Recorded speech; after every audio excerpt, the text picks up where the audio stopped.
The next topic we're going to look at is linear inequations. So an inequation is similar to a regular algebraic equation. The only difference is instead of an equal sign, it has an greater than or less than, or greater than and equal to and less than and equal to sign. So just to recall, greater than always opens up towards the bigger number. So 5 is greater than 3. 2 is less than 7. So it opens up towards the bigger number. It points at the smaller number. If we were talking about the difference between less than and equal to, so if I had x is less than 2, that means all the numbers that are less than 2, but it doesn't include 2, because obviously 2 is not less than 2. So if I was on a number line,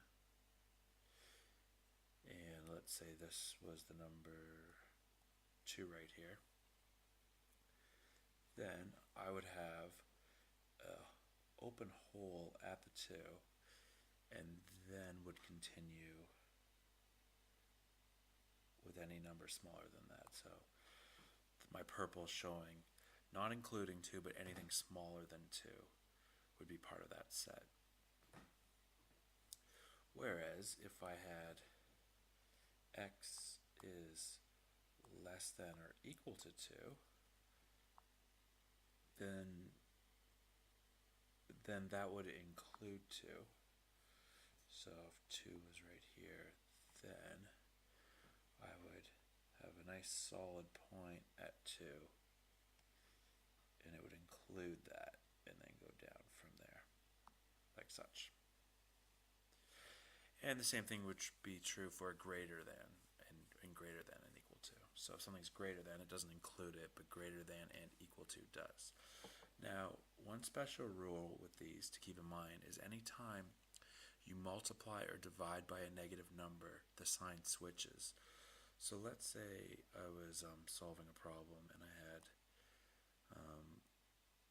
5 minus x is less than 4.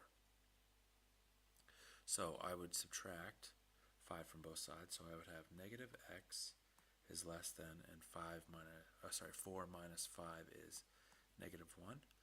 Now to get it equal to x, I'd multiply through by negative 1, but when you do that, the sign has to switch directions. So anytime you multiply or divide by a negative number, the less than or greater than sign, or less than and equal to and greater than and equal to, switches directions to the other one. So less than becomes greater than, or greater than becomes less than and equal to becomes greater than and equal to, and greater than and equal to would become less than and equal to. So let's try a few examples like that. So the first one we'll do. X minus 10 is greater than 4x plus 1.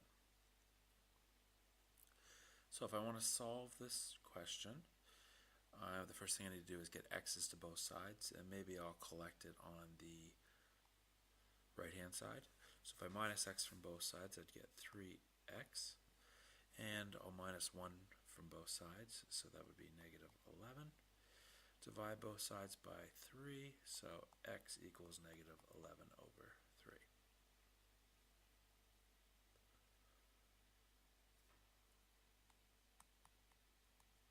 Example 2.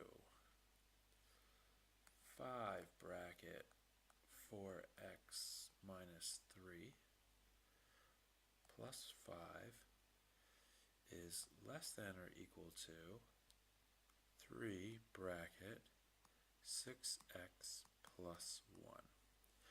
So the first thing I would want to do is multiply into the brackets. So we'd get 20x minus 15 plus 5 is less than or equal to 18x plus 3. So now I want to get x's onto the same side, so I'll minus 18x, leaving me with a 2x. Negative 15 plus 5 is negative 10, and I want to move that to the other side, so I'm going to plus 10. So that is less than or equal to 3 plus 10, which is 13. And then divide by 2, so x is less than or equal to 13 over 2, or 6.5. Example 3. And I think this will be the last one I do. So how about x minus 2 divided by 3 is greater than x plus 5 over 7. So we'd like to get rid of these fractions, so we're going to cross multiply. So I get 7 times x minus 2 is greater than 3 times x plus 5. Multiplying in, we get 7x minus 14 is greater than 3x plus 15.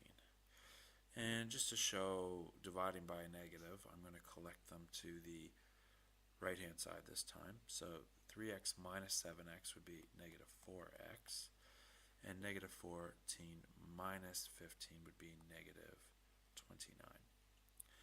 So now I would divide through by negative 4, but remember, when we divide by a negative, we have to switch the sign to the other direction.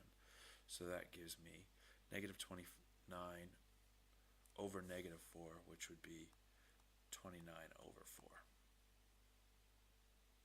Or you could simplify it to 7.25. But I'm going to leave it as a fraction. So start trying some of the questions now on linear inequations, and hopefully watching this video will help.